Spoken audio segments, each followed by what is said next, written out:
শুভ বিকেল বন্ধুরা। আজ মাতৃমণ্ডলের আমরা সবাই আশ্রম চলে আসলাম। তো কেন আসলাম সেটাই আমি আপনাদের সাথে একটু শেয়ার করছি। এই দেখুন 10টা নারিকেল, এই 10টা নারিকেল দিয়ে নাড়ু হবে। আর এই যে কুড়ানো শুরু হয়ে গেছে নারিকেল। তো ওইটা কেন হচ্ছে বুঝতে পারছেন? ওইটা মানে আমরা মাতৃমণ্ডলের তরফ থেকে আর কি নাড়ু বানিয়ে, আর বেনারস তো আমাদের আশ্রমে দুর্গাপূজা হয়, যেটা গুরু মহারাজ করে গেছেন। যে এক দিদি যাবে পুজোতে বেনারস, তো ওর সাথে আমরা দিয়ে দেবো। মায়ের হয়তো ইচ্ছে হয়েছে আমাদের হাতে নাড়ু খাবেন, তাই।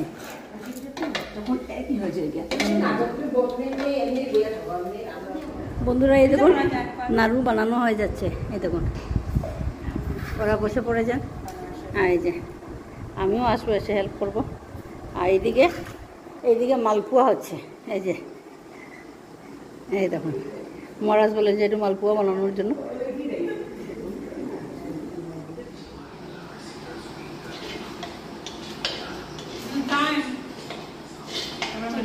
এই দেখুন বন্ধুরা সবাই বসে পড়েছেন নাড়ু বানানোর জন্য। আমাদের মাতৃমণ্ডলী সবাই, কিন্তু শিলচরের মাতৃমণ্ডলী দেখতে পাচ্ছেন কত অ্যাক্টিভ শিলচরের মাতৃমণ্ডল, সেটা মানতেই হবে। বুঝতে পারছেন? ভীষণ অ্যাক্টিভ আমাদের শিলচরের মাতৃমণ্ডলী। কিন্তু ওইদিকে তখন আরও দিদি, অসুস্থ দিদি কিন্তু চলে এসছে মালপোয়া বানানোর জন্য। মানে সেটা গুরু মহারাজের ইচ্ছা হচ্ছে, মায়ের ইচ্ছা, গুরু মহারাজ প্লাস মায়ের ইচ্ছা ছাড়া এসব কি সম্ভব? সত্যি এটা মানে বন্ধুরা, আমার এই ভিডিওটা আপনাদের কীরকম লাগলো অবশ্যই একটু কমেন্ট করে বলবেন তো।